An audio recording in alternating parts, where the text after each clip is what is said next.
Shalom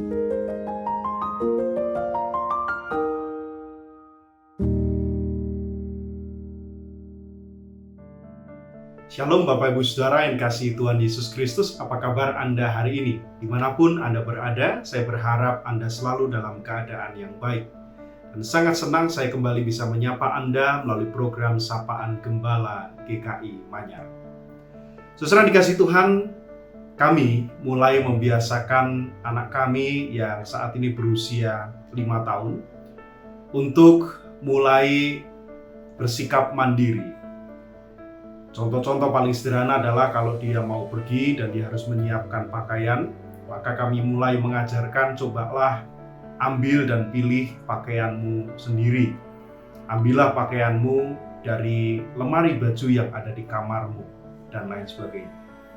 Tetapi saudara, seiring dengan kebiasaan yang kami mulai ajarkan sejak dini ini, rupanya anak kami beberapa kali mengeluh, saudara. Salah satu keluhan yang selalu muncul setiap kali kami meminta dia untuk mengambil barang-barangnya sendiri adalah dia mengatakan, "Papa, Mama, Aaron takut kalau harus masuk ke kamar sendirian." Saudara, setiap kali kami mendengar keluhan itu, saya mengambil inisiatif untuk mengatakan kira-kira seperti ini. "Aaron, jangan takut, kamu tidak sendirian. Ada Tuhan Yesus yang menemani kamu." Saudara, tetapi rupanya kalimat itu masih sulit dipahami oleh anak yang berusia 5 tahun.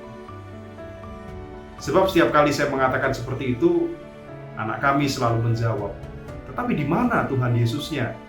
Tuhan Yesusnya tidak kelihatan." Saya kembali mengatakan, Tuhan Yesus ada di dalam hatimu. Lalu dengan lugu, saudara, dia melihat ke arah dadanya dan mengatakan, "Di bagian mana dari hatiku Tuhan Yesus tidak kelihatan ada di sana?" Nah, Bapak Ibu saudara yang dikasihi Tuhan, itulah anak-anak. Dan demikian juga bukan hanya anak-anak, saya percaya orang dewasa juga sulit memahami bagaimana Tuhan Yesus yang sekian ribu tahun yang lalu itu hadir secara fisik, secara nyata, bisa didengar pengajarannya, bisa disaksikan mujizat-mujizatnya, dia ada bersama dengan para murid.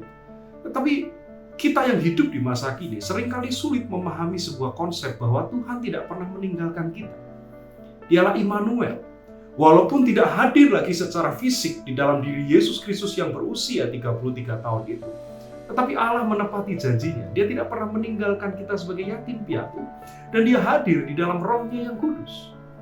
Saudara, secara konsep kita bisa memahami ajaran itu, tapi secara praktis dalam kehidupan kita, betapa sulitnya bagi kita untuk menemukan relevansi dari pengajaran tentang Roh Kudus yang menyertai kehidupan kita itu. Jadi saudara, ajaran bahwa Tuhan Yesus sekarang hadir di dalam Roh Kudus itu ternyata adalah konsep yang abstrak bagi kita. Adalah konsep yang seringkali tidak bisa memuaskan logika kita. Tetapi saudara, bukankah itu manusia? Kita suka mendefinisikan keberadaan Tuhan menurut standar-standar manusiawi kita. Thomas satu kali pernah berkata, "Saya percaya bahwa itu adalah Yesus. Kalau bekas lukanya bisa disentuh, saya bisa membuktikan, maka saya akan percaya." Dia punya standar tertentu dari perspektifnya yang terbatas sebagai manusia. Dan bukankah kita juga demikian? Nggak usah anak-anak, saudara. Kita sebagai orang dewasa, kita juga sering mengatakan, "Saya percaya Tuhan kalau bisnis saya berhasil. Saya percaya Tuhan kalau saya sembuh dari sakit saya. Saya percaya Tuhan kalau hidup saya selalu dipenuhi dengan kegembiraan," dan lain sebagainya. Tetapi saudara, satu hal yang tidak kita sadari adalah bahwa semua hal itu bukan Tuhan. Jangan-jangan justru kita tidak berjumpa dengan Tuhan di dalam keberhasilan-keberhasilan, kesuksesan dalam kehidupan kita. Mungkin kita tidak selalu menjumpai Tuhan di dalam peristiwa-peristiwa yang menyenangkan itu. Semua hal itu seringkali bukan Tuhan, tetapi semua hal itu adalah cerminan dari keinginan-keinginan kita sebagai manusia yang kita proyeksikan dan kita beri nama sebagai Tuhan yang hadir dalam hidup saya. Maka saudara, dalam bacaan kita hari ini dari Yohanes 14 ayat 16 dan 17. Terutama di ayat 17, saya mau mengajak kita sekalian membaca kembali. Yohanes 14 ayat ke-17. Dikatakan di sana bahwa dunia itu tidak dapat menerima Roh Kudus. Kenapa? Dikatakan, dunia tidak dapat menerima dia sebab dunia, perhatikan, tidak melihat dia dan tidak mengenal dia. Dunia tidak dapat melihat dan mengenal Roh Kudus itu. Kenapa? Ya karena memang manusia tidak bisa melihat dan mengenal Roh Kudus dengan kacamata duniawinya. Manusia tidak dapat melihat dan mengenal Roh Kudus kalau dia terus-menerus memakai standar-standar kemanusiaan atau standar-standar yang ditetapkan oleh dunia ini. Dengan kata lain, saudara, kalau kita pakai ukuran manusiawi kita, maka selamanya kita tidak akan bisa melihat pekerjaan Roh Kudus dalam hidup kita. Pertanyaannya adalah siapa yang bisa mengenal dan melihat pekerjaan Roh Kudus itu? Ayat 17b mengatakan, tetapi kamu mengenal dia, sebab ia menyertai kamu dan akan diam di dalam kamu. Orang yang bisa mengenal dan melihat pekerjaan Roh Kudus adalah orang-orang yang mengizinkan Roh Kudus tinggal dalam hati. Orang-orang yang tidak lagi mengukur kerja Roh Kudus berdasarkan standar-standar dunia. Kalau saya nggak bahagia, kalau saya nggak berhasil, kalau saya nggak sukses, maka tidak ada Tuhan, tidak ada Roh Kudus di sana. Tidak.